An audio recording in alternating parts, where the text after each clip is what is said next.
So week 3 of critical essay, and we are looking at the idea of developing the essay. We have got synonyms, we've got a strong introductory paragraph.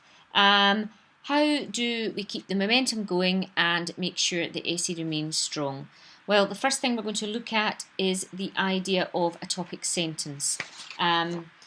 And there is a passage there which shows you that in any piece of writing, if you scan your eye down it, the first paragraph, the first sentence of each paragraph should be enough for you to be able to get the gist of the whole piece of writing. That's what cabinet ministers do when they've got masses of documents to read. And in fact, lawyers, anybody who has to do a lot of reading in their job can't possibly read document after document. They would be there their whole life. What they do is they scan their eye down it and they get the gist of it. Your writing has to show that. If you know, when you have a job yourself and you'll have to write reports, you would have to think about that and make sure that your topic sentence for each paragraph, I mean, it makes sense, doesn't it? You're flagging up, here's what this paragraph is about. And that's what we look at this week.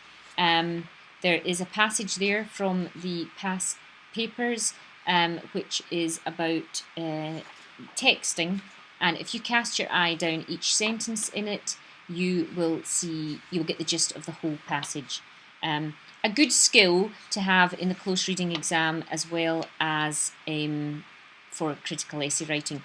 If in the close reading exam you sit and the first thing you do before you read it is you cast your eye down each paragraph and read the first sentence, you'll have a summary of what the passage is about. Okay, so you have to do that in your critical essay skills. It's vital that you're flagging up what the paragraph is doing. Okay, and there are lots of examples there of in the notes of essays from critical essay questions showing just that, demonstrating how to go about that. So your first sentence of each paragraph of a critical essay has to be a topic sentence, i.e. saying what the paragraph is about. It has to refer to the words of the question if possible too, and it has to link to the previous a paragraph. So it's got quite a lot of it's got quite a lot of demands. That first sentence. Okay, we're going to go on this week, and we're going to look at what the paragraph contains. Now, I call it SEA, Statement, Evidence and Analysis. Your teacher might call it PEE, which is slightly unfortunate, or there is generalization, evidence and comment. There's all sorts of different acronyms for this. I call it SEA, Statement, Evidence and Analysis, and every paragraph must do it.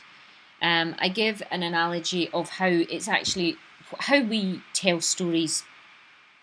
If you said to your mum, if you were telling your mum something that happened, or your friend something that happened, you would make the statement about what your story's about. You would then give some evidence. You would kind of go on and flesh that out. You would go on and give more detail.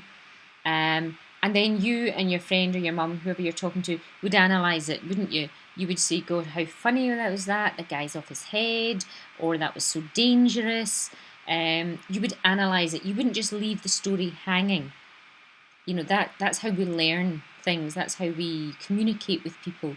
We go over things. And that's what you're doing in this paragraph in your critical essay. You're making a statement about your text. You're backing it up with evidence. And it doesn't need to be a quote. It can be examples of when this happens. You know, it doesn't always need to be a quote. And then you would go on and say what your evidence proves here, linking back to the question. Okay.